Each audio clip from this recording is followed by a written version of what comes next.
So here we are, everything is set up. We're going to run through absolutely everything on the exterior, and we're going to end up inside the tent at the end.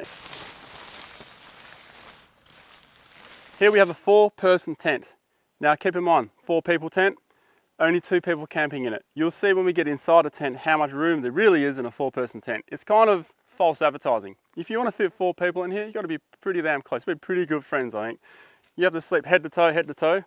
So you're going to want your neighbour to have some good smelling feet, wash their feet. Regardless of that, 2 people in a 4-man tent, write that down. It's a $40 tent. When I started camping, it was out of the back of a Ford Falcon with a $30 Kmart tent. Look how small this tent packs up. That's why we didn't go for a swag. Also the price, which I just mentioned. Underneath the tent, we have a $15 tarp. This is I believe it's 3.5 by 2.5 meters, something like that. You want something that's wider than the tent itself, because then you can put your thongs, your jandals, flip-flops, whatever you want to call them, at the front here when you want to go to the long drop or whatever. We're now going to talk about the 4 different pegs. We have a sand peg, we have a big boy, we have a slightly thinner small boy, and then we have the absolute waste of time pegs that you get with the tents. Right now we're going to talk about a sand peg. These are great for sand obviously, and also grass areas up to this size. If you're in really soft beach sand, get those, the big ones, the really big ones. They work like a star picket. They are so good. They're surprising how much they can hold, and they're surprisingly easy to pull back out afterwards, especially if it's soft sand. In this situation here, rocks and sand, it's okay if it's near a tree because the soil is usually softer. You'll find that this one will work as well, and this one will work as well in this scenario.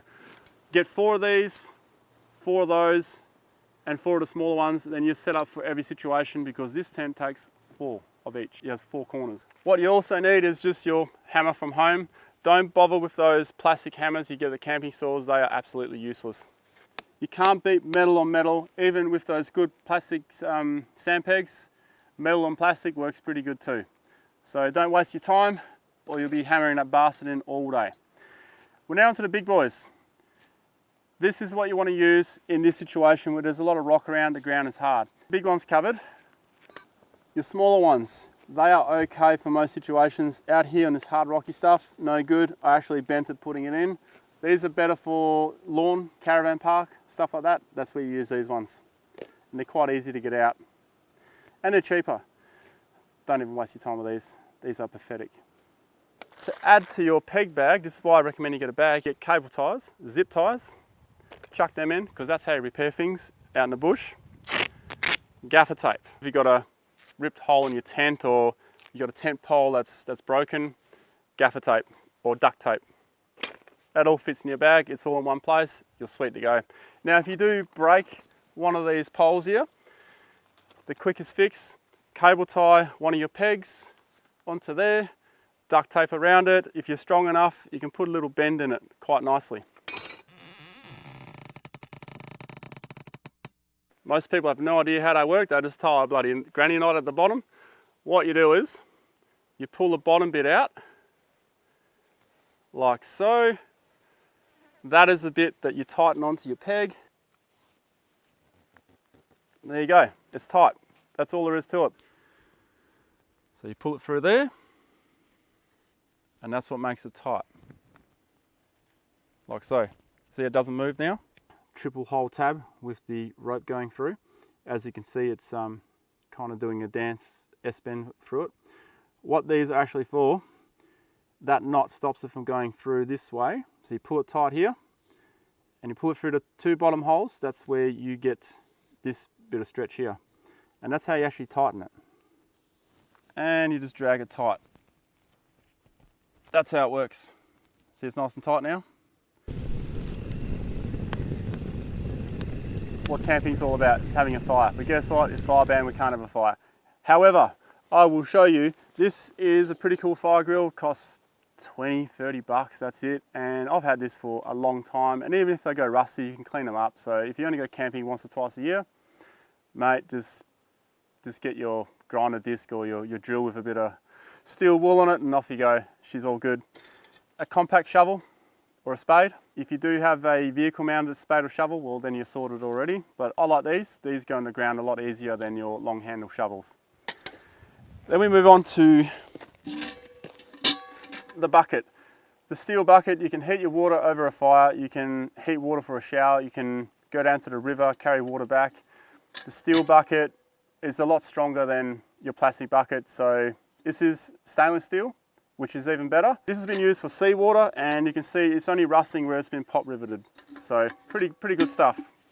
Will cost you a bit more. If you go camping, you really need a knife. This is just a $30, $40 knife, Opinel, however you say it. A French knife, foldable knife, goes in your pocket. And what I'm giving to my sister is a Leatherman, because she doesn't have a toolkit in a vehicle. Okay, she's a lawyer, so she's not a hands-on with tools. I got her this Leatherman because this is her entire toolkit. Now, I wish I was keeping it myself because I like these and I still don't own one. So there you go. We have screwdrivers, we have knives, we have saws and everything in here, so she can probably get away with just this for the whole camping kit.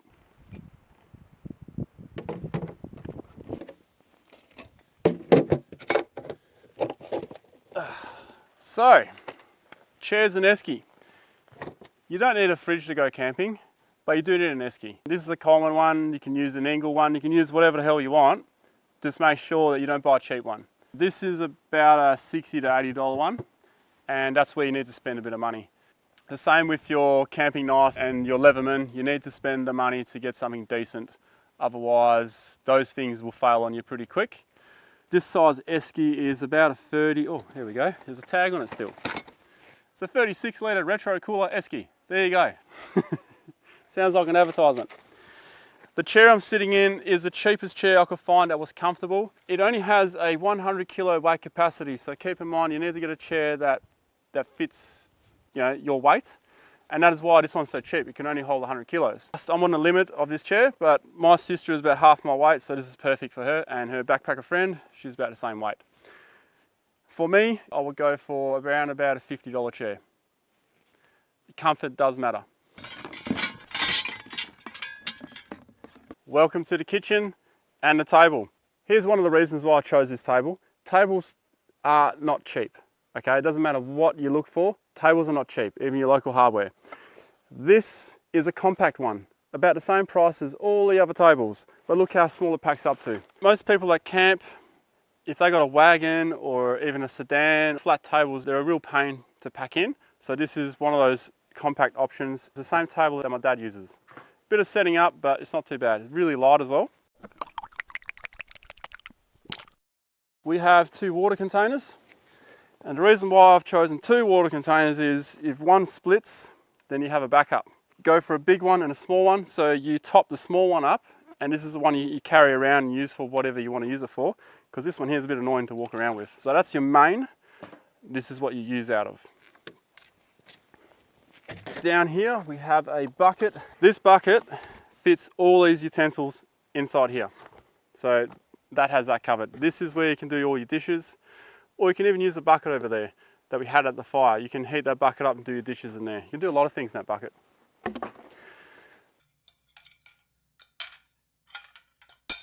Over here we have your simple enamel plate, pot and cup.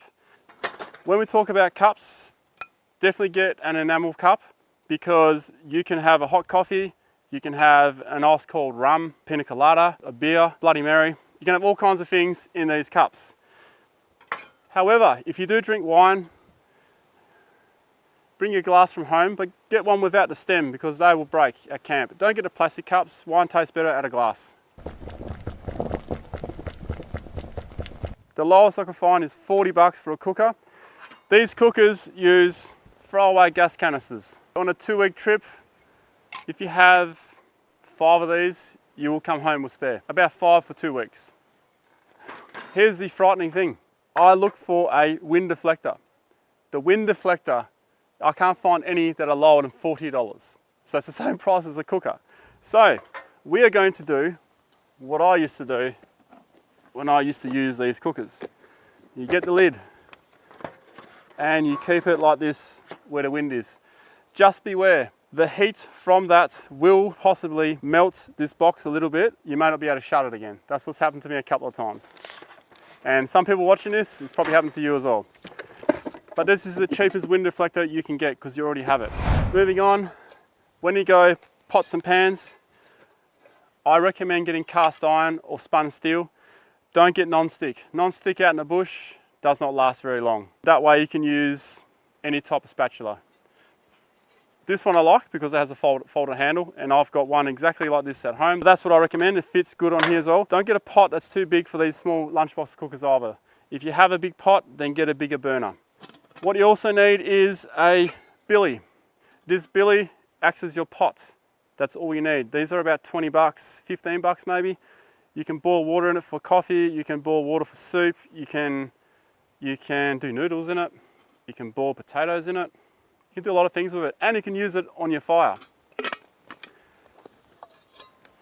This you can use on the fire as well. A non-stick pan does not last long on a fire.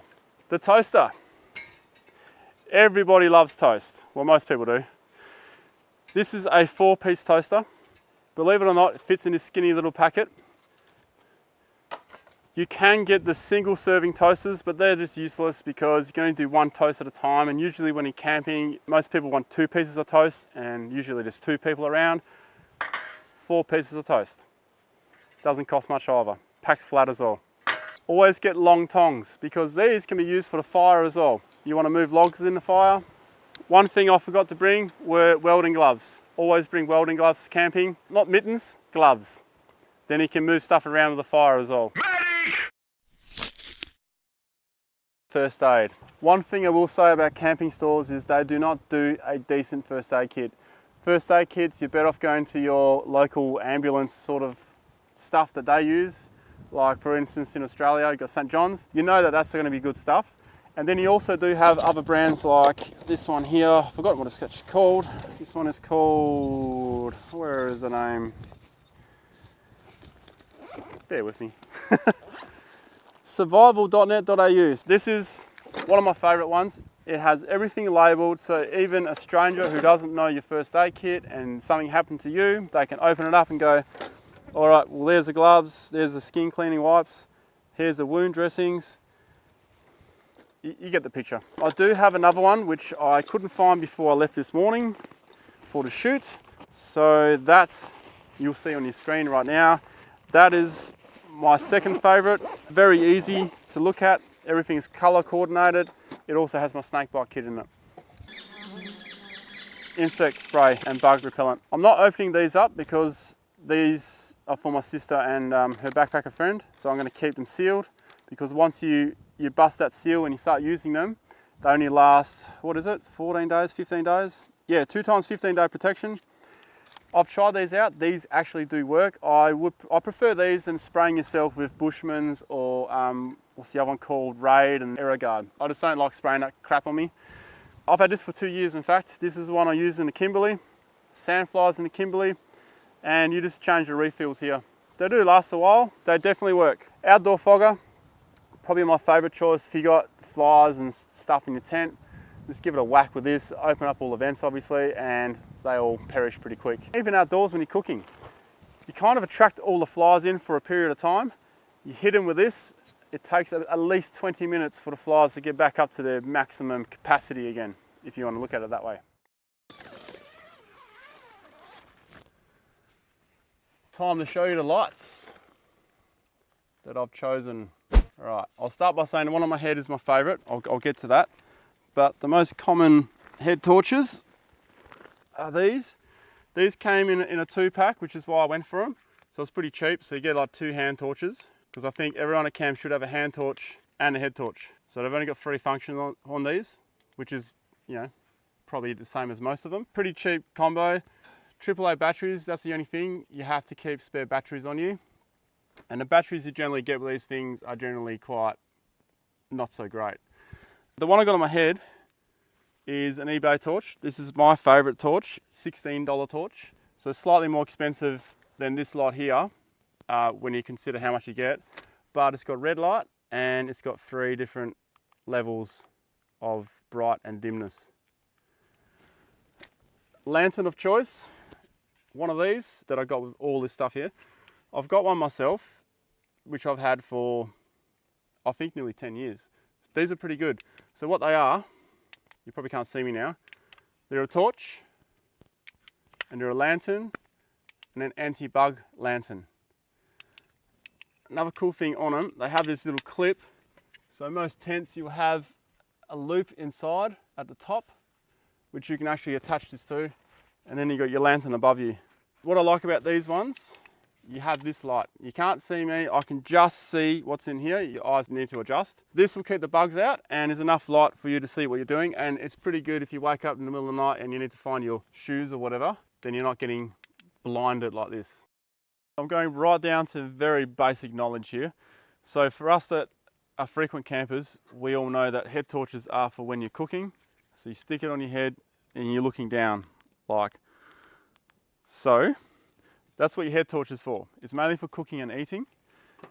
Your hand torch is for when you're walking around. You wouldn't want to use this when you're cooking because it's just a pain.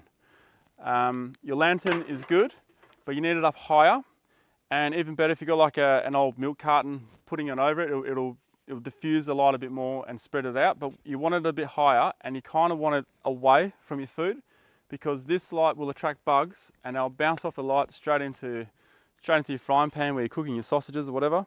That is a common mistake we see people do.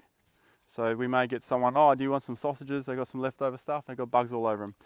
The other way you can get rid of bugs is by doing this and then only using your head torch when you're cooking. The red light is not very good when you're cooking because everything looks the same. You've got two tones really, you can't see any colors, so you can't really tell if something's cooked or not cooked. So you're gonna need white light on your food. So what you wanna do is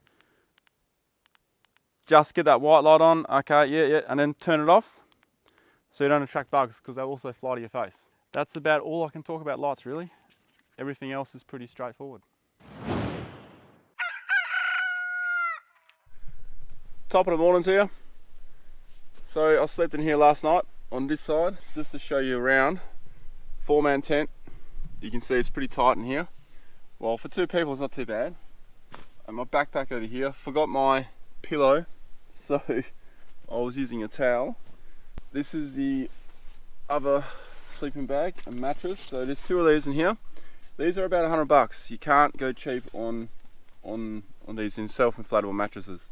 The reason I went for these and not the thick inflatable ones is you don't have to worry about an air pump because that's something that you can forget. And this, you just unscrew the valve, which is here, and it sucks in the air itself. They're quite thin, so if you do have big rocks underneath, you will feel it. Like this one here's got a few big pearls under it. This side's alright. This is the side I slept on.